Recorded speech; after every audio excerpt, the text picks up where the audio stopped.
Ever since I was a gamer, I had a deep love of the retro-like games similar to the Pokemon series that released back on the Game Boy Color. And as I grew up to become a Chad gamer, I always had a soft spot for those older RPGs titles, hoping for something to fill that niche. And recently, with Pokemon and Game Freak falling off the wagon, I've been wondering if we'll get some sort of RPG game that doesn't arrive broken and doesn't piss themselves like the recent Pokemon titles have. What's this? An RPG that has you catch monsters to train and fight, explore a massive map, and has that retro art style of the classics? Sign me up for that. Portal Fantasy is an indie gem that has been riding under the radar for a while, and with its official release hitting soon, I thought I'd put my expertise to the test as the indie king and give my take on whether Portal Fantasy is worth the purchase. Does Portal Fantasy scratch that RPG itch that we've been waiting for? Is it a sleeper hit? Let's train our monsters, become the portable master, and portal our way right into this. Let's start off with the good. When it comes to any sort of RPG or Pokemon-like game, you need some monsters. And one thing that I found to be really unique and fun was the various creatures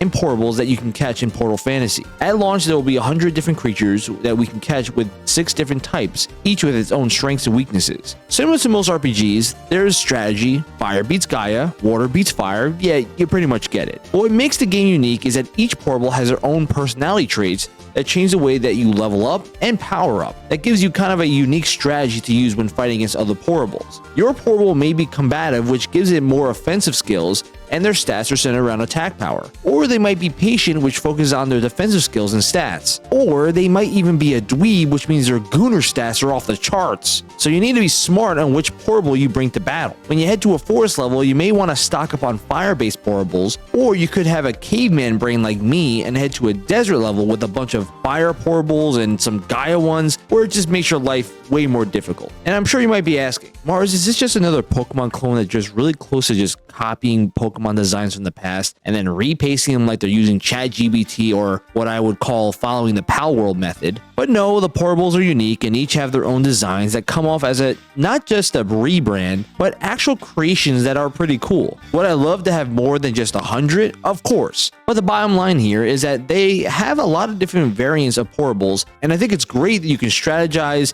and you can catch different unique creatures to build your crew, and I think that's just fun. On top of the portables, the quests actually were surprisingly dense. Whenever you look at the standard RPG genre, you get blasted with infinite number of dumb missions that either force you to gather 10 berries, or find some random dude, or complete your taxes. Then you have 1,000 waypoint markers all over your screen to give you brain rot. Now, I'm not saying that Portal Fantasy has unlocked a perfect RPG or anything, but there are many different missions that you can do based on the territories and sections of the game. There are hero quests that are driven by NPCs in the main city of Valeria or in the surrounding regions that further the storyline and give you some pretty awesome rewards, as well as wilderness exploration missions, which are side quests that basically set you off on mini missions that range in levels of difficulty or just straight confusion. And I didn't think this was possible, but they actually have choices in missions that you complete. For example, in the early portion of the game, I was helping a wandering bandit explore a tomb that apparently holds a whole bunch of treasure. When I showed up to the gate, I was met by the tomb's protector, who was pretty much a psychopath. I could either fight the guard and force my way into the tomb, or work with the guard to stop the bandit and defeat him to earn special rewards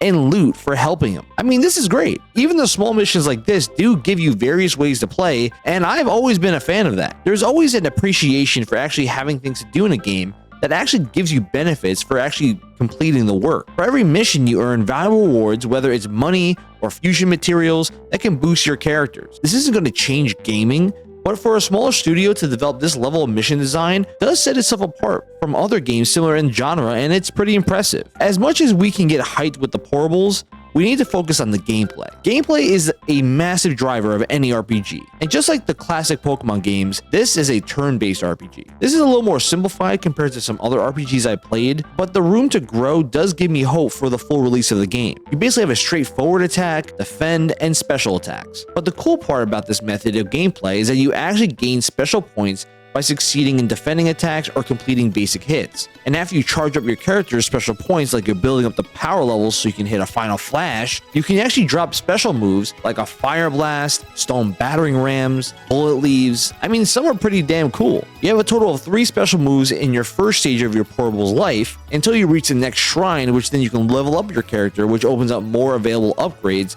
to your portable. So in the time I played, I maxed out most of my characters and their movesets, and so far they're pretty unique and aren't just mirroring every single portable that has the same type. Like, not every fire creature has the same moves, and I'm glad they actually took the time to make a change here. And there's no better way to test out these moves until you're beating up portables. And the match-to-match fights are pretty standard. Some, at times, can turn into a game of chicken to see who will attack first. There's been a few times I played where my portable and the enemy basically hit 3 straight defenses in a row, and I finally broke them down to attack me. But a feature that I think has some really great potential that I personally have not tried yet, because I don't really have a lot of friends, is the multiplayer. According to the devs, you have the ability to create multiplayer sessions where friends can join you in your game and play through the title and even fight you in PvP modes. I mean, I know you can do this in other games in the genre, but there's something I think that Portal Fantasy actually does better. Based on what I've seen, it seems that you can actually save your progress. Perils doesn't do that for some brain-dead reason, but hey, you gotta give Portal Fantasy props for doing this right. I also was a fan of the various biomes of this game. Each of the sections I've traveled to have their own unique level, story, and layout, which is a plus. Deserts, forests, an urban town. I mean, I'm not sitting here crapping my pants with the level of density of these levels, but it hits the right itch that I like to see in an RPG. In the full release, it is expected to have way more levels to travel to, but in the demo version, they only gave you 3 to explore. But if you were to analyze the trailer footage and investigate like a real gamer like me, then you can tell there's gonna be a lot more under the hood. And lastly, I just enjoyed the vibe of the game. I mean, I started this video by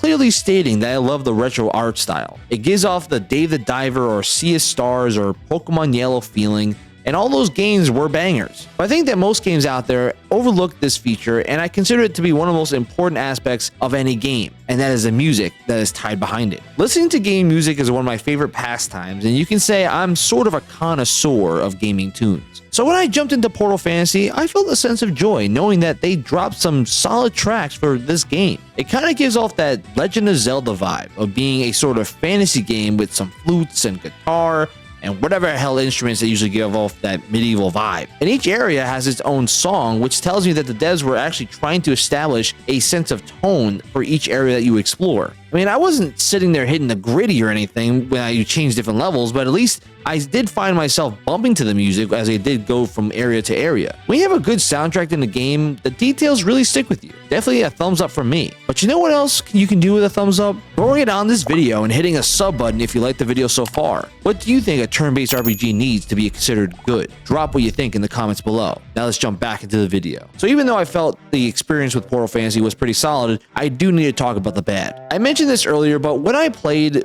which was a short version of the game, I did get a limited time aspect of the story. So the basic premise is that 1,000 years ago, there was a war of the goddesses, and Ravenna, who I'm assuming is the bad chick, is dead, and the kingdom is safe because of it. But then all of a sudden, the portables start attacking people out of the blue, so your character wants to join the academy to protect the kingdom, defeat some bad organizations, and become the portable master. Now, most of this story I read from the website because all you really get from the start of the game is the flashbacks of you getting accepted into the academy and traveling to the capital to earn your first starter portable. Now, I'm not saying the story is bad, don't get me wrong, but with what I've played so far, it's pretty basic. But what I think is wild is that Portal Fantasy actually has an entire comic series that goes into different characters in the games that provides so much lore to the title. But I have to sign up for a website and I don't want to get all my data stolen. And then once I get all my data taken, I have to read the comics and learn about all these different characters and events that happen. And wait a second, I'm getting flashbacks to the story of Halo 5. It's way better to incorporate your story elements into the game that you're playing rather than relying on outside media to help establish your story. As much as I think these aspects are cool because you can really gain a lot of lore on the outskirts of this, you need to incorporate this story and lore into the game where people are playing